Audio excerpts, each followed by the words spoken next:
Okay, well, hello to everyone from the far north of Scotland. Just to give a sense of geography, where X marks the spot, but I can give you some reassurance that the weather isn't like this today. But it's a real pleasure to join you all today, and thank you very much indeed for the invite. What I want to do is cover a little bit about the University of the Highlands and Islands. Hopefully it makes a useful contribution. This is a project about reaching people in rural areas of Scotland through further and higher education, right from leaving school, PhD. It's about changing lives, it's about supporting professional and personal development, and it's about engaging and impacting people on their communities, on the region, its economy and society. In many ways, it's following up from some of the points that Jerry made, and we've been talking to each other for quite a long time now over these sort of activities. So let me start by telling you a little bit about the region itself. It's quite a distinctive region. Some of you may know it, some of you may not. But just to be quite clear, here we have the United Kingdom. The part in green at the top is, of course, Scotland. The part just to the south is another country. I can't remember the name of it. And here we have the Highlands and Islands, the area in the far north and west of Scotland. Many inhabited islands, 10,000 kilometres of coastline. So if we're going to build a university in this area, it needs to be distinct. And even if you haven't been here, it's a region you're probably familiar with through TV or movies. This is Eilean Castle from Highlander. This is from a Bond film at Glencoe. The Isle of Skye here has been used in many films. You maybe know this train from, this is the Hogwarts Express from the Harry Potter films, and just some of the beaches that have featured in films like Local Heroes. So hopefully you're familiar with it either in person or through the screen. The region has around 640,000 people, so about 12% of the Scottish population, but that is spread over about 57% of the landmass, which gives us a population density of around 14 people per square kilometre. But if we come to the far north and west, I'm just around here, but if we come to the far north and west, population density drops below 5 people per square kilometre. So most people live in rural areas, only around a third live in towns. The largest town or city is the city of Inverness, a city from the year 2000, situated here. But if you haven't been to Inverness, you're probably familiar with the famous resident that lives just nearby Inverness. In terms of the region, rather than having a single economy, we really have a mosaic of economies with things like tourism and recreation. These are photographs just taken from near my house. Agriculture, aquaculture, forestry. We have a disproportionately high public sector, and with a large number of small businesses and seasonal employment. And we're lower in terms of professional, scientific and technical jobs in the area compared to the rest of Scotland. And areas in which we're seeing real growth in the economy at the moment are things like renewables and food and drink. In terms of the educational landscape, we know about the people, about the economy now. This is an image taken, this is an image from around 2000, and it shows the distribution of universities in Scotland. And you can see there's this huge area with no university provision in Scotland. So what we're trying to do is address this historical deficit in educational provision. And our vision is to be a university of and a university for this region, but not to be parochial. It's a point that Jerry touched on as well. It's also about reaching out to the rest of the world through our teaching and our research activity. So if we're going to create a university in this area with its distinct geography, its social constructs and economic context, it needs to be distinctive. So how did we get to creating that distinctive university? Well, the idea of a university in the Highlands and Islands dates back to around 1653, when a university was first proposed in this small town near Inverness, a town called Cromarty, or a village. And in the next 350 years or so, the idea of a university in the Highlands and Islands moved up and down the political and developmental agendas in Scotland, but it never got there.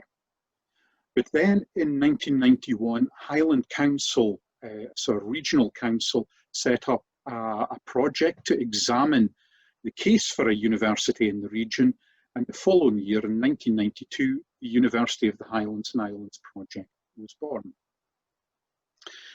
In 1996, that project had developed, and there are around £33 million secured for infrastructure projects, so new buildings, new facilities. And 2 years later, in 1998, the blueprint strategy was launched for the university. And the image on the right here is just some of the press coverage that was secured at that time. By 2000, we became a higher educational institution, and we moved from being the University of the Highlands Islands project to the UHI Millennium Institute. So that means we were acting as a university in effect. But then in 2008, we secured our own taught degree awarding powers. And finally, in 2011, we secured university title and became known as the University of the Highlands and Islands. So that work, whilst we reached the university, hasn't finished. We're still a whole range of activities on the go at the moment. In 2014, we established a student association which linked all our students from further and higher education. And in 2017, we secured our own degree awarding powers. So how does that university look today? Well, it's about being more than just a university. This project is about having a transformational impact on the prospects of a region, its economy, its people, and its communities. And that's, I guess, reiterating a point that Jerry made. This is right at the heart of what we do. As it stands, we're the UK's leading integrated, or as we call it, a tertiary university. So this encompasses further education, higher education, and research. And as I said, you can leave school and join the organisation, and you can go right the way through your learning and eventually end up with a PhD if you want. The organisation, it's very important that we're locally based. We have a regional structure that I'll tell you about, but that we have national and international reach. And that's achieved through a distinct partnership. The organisations involved in that partnership are shown here. It's a network or a federal structure composing of further and higher education colleges, specialist colleges, and research institutions. And we have a network of outreach community learning centres. So within that region, there are probably 90 or 100 small outreach learning centres. And these are linked by technology to enable students to learn with and from each other. And there was a question raised earlier about community. I think something for us that's very important is not just about putting material online. It's very important to create those student communities through a process of what we call blended learning. And it's very important, as I said, that this whole project is not just about being a university, but it is an impact on our region. What does that campus look like? Well, if we have buildings from the north, this is a fisheries college in the north. Argyll College is one of the small colleges in the south. And if we go from north to south, it's around 500 kilometres in area. There are new buildings. This is a new campus at Inverness College. There are older facilities. This is a theological college near Inverness, in a village called Dingwall. And then we have specialist facilities such as Salmar Ostig, picture in the top left, and that's a languages college. And the one in the middle is the Scottish Association for Marine Sciences. So it's a national institute. Our curriculum is distinct, and we try to make sure that that curriculum and how we deliver it is enriched by our environment, our economy, our people, and the culture and heritage of the area. We have two faculties, as shown here: Arts, Humanities and Business, Science, Health and Engineering. And the substructure below that, through which we deliver our programs and all the modules, are through a range of subject networks. Now, I don't have time to go into this, but just to give you a flavour of sort of programs that we have, things that you could imagine might be relevant to the Highlands and Islands of Scotland: archaeology, tourism management, renewable energy, and marine sciences. Our student population, we have around 9,700 higher education students and around 30,000 further education students. Most higher education students study in full-time mode, but most further education students study part-time, and they may be working or that may be just short programs as part of personal learning or as part of their career development. Most students, as you can see, come from within the region. 71% come from within the catchment area, and we have a fairly low proportion of students coming from out with the area, but that's our target growth area at the moment, increasing the number of students that come to us from out with the Highlands and Islands and out with Scotland. We're also involved in research. And again, much of this is coupled to the distinctiveness of the area. If you think of the Highlands and Islands of Scotland, then marine science, mountain studies makes sense. In my own organisation, I run a research centre on environmental science, but we also have strong interests in renewables. We have interests in sustainability, archaeology, Nordic studies, and rural health sciences. So it's the sort of things that are coupled in to rural learning and the rural economy. And this is extended through our knowledge exchange activities. So here we're interested about how we support businesses and social enterprise and the public sector. And this is through a wide range of activities shown here. And the key sectors that we're involved in are shown. There should be no surprise: aquaculture, energy, creative economy, rural health, tourism, sport and well-being, and water quality. And this knowledge exchange activity is about engaging all students, further higher education and staff in areas of knowledge exchange that may help them engage with transforming not only their own lives, but our local environment and the economy of the area. What about the quality of what we do? This is very important. We're operating in a competitive university sector. Apologies, these numbers are just a little bit out of date, but I think it holds fairly true. Each year there's a national student survey. The 2019 one has just been published, but this will hopefully give you a flavour. In 2018, we were the best performing modern university in Scotland. And in terms of our research, we enter something called the Research Excellence Framework, and this assesses the quality of all the research being undertaken in all the universities in the United Kingdom. And as it stands, UHI is the highest ranked modern university in Scotland. So the point I'd like to make here is that rurality, those geographic, social challenges need not be a barrier for quality. In terms of wider impact, just to make just a couple of points to finish off about our impact in the area. As I said, that we were seeking to transform the area, and this is an economic study that was published this year, and it describes the university as having a transformational impact on the area, and that we were actually supporting more than £500 million of economic activity within the area, and more than 6,000 jobs. But it's important to say, I don't have time to go into this, but we're also working in active collaborations out with the Highlands and Islands. We've current projects with the University of Akureyri. We work with a whole range of partners across the Nordic regions, the Northern Periphery area, some of the projects shown here. And we also operate out with Europe in areas such as China, with a micro campus in China.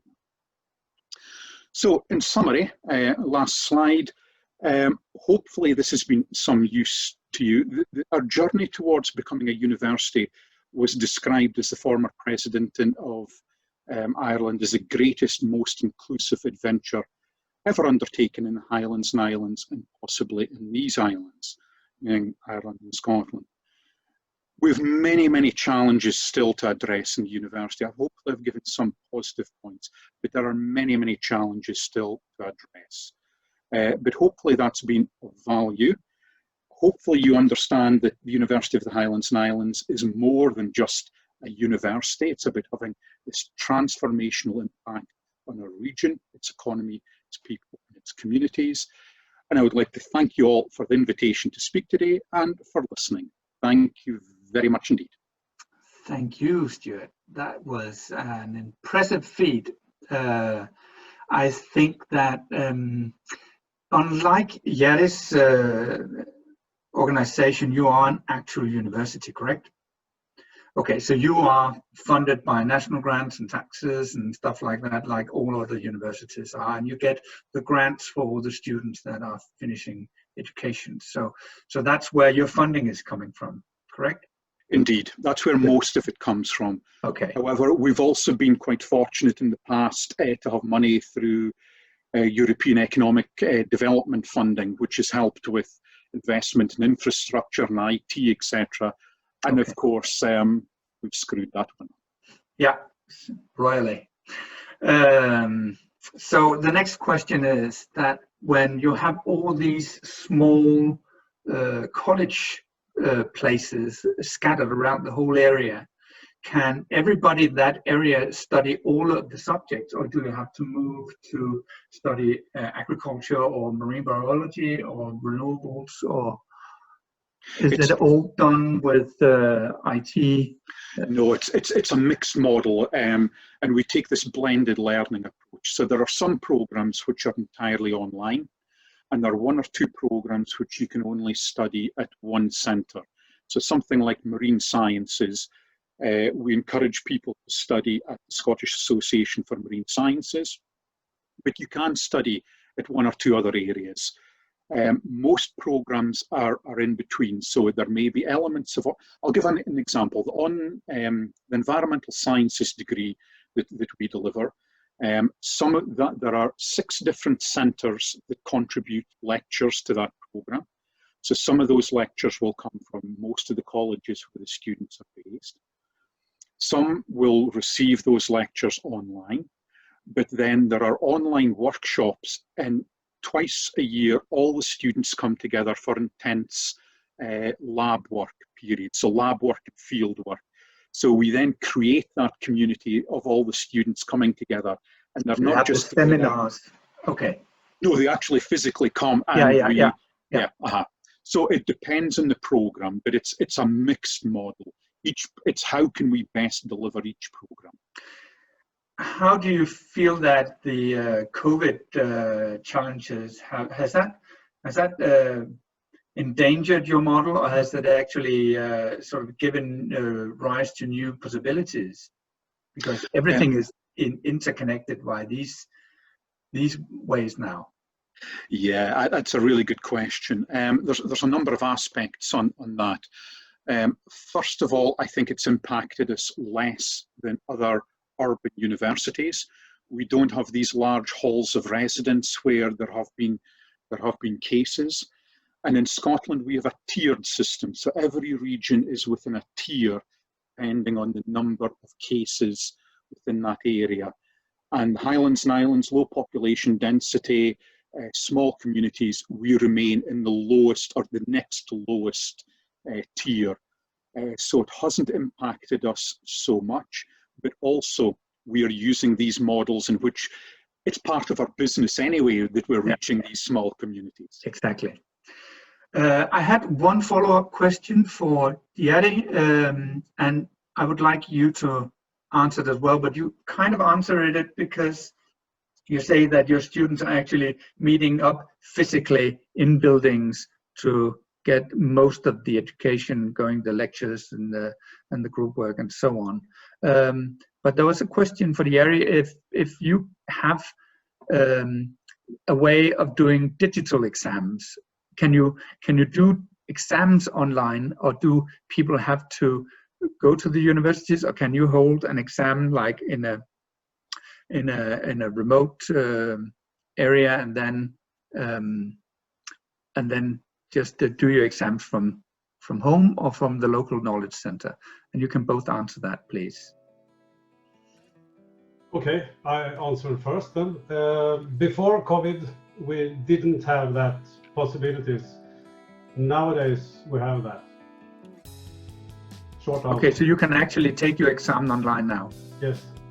Wow, okay. Stuart? For us, yes, in this current period, yes, but it does underline something really important. And that is, this is not just about putting everything online. It goes back to that point I think you raised yourself, Noah. It's around whether in person or virtually or digitally we create communities. And there is a risk of people dropping off if they're not part of the communities. So I think one of the things that we have quite a lot of experience and success on is this blended learning model. How do we enrich the student experience, their engagement with each other, their engagement with tutors, etc., their links into research activity in their communities, the quality assurance, etc. It's not just a case of pushing everything online. And I think that's something that some other Scottish universities have found quite problematic this year. Okay, and that ties up to Sophie's question about you have so many learning centers, and how do you collaborate with those within the learning center? So building the hub for all these different colleges, that must be a great ongoing task, and that's also what you've been addressing. Yes, so we have, as we saw, 13 main learning centres, and then the smaller ones can be any type. So some of them are owned by the university, some of them are owned by the council, others there are social enterprises in which the university works with them. So this is about how do we get IT facilities and learning into the communities. It's about bringing, I guess the key thing is, how do we bring education to people and not necessarily people to the education in the same way as Jerry mentioned, not uprooting them from their communities, allowing them where possible to stay and to contribute to their communities, but still get access to quality education. Exactly. And that's the whole project idea anyway, to sort of shine a light on the possibilities for exactly doing that. Thank you to Stuart, and thank you to Jerry, and thank you to all of the partnership for a really interesting day here.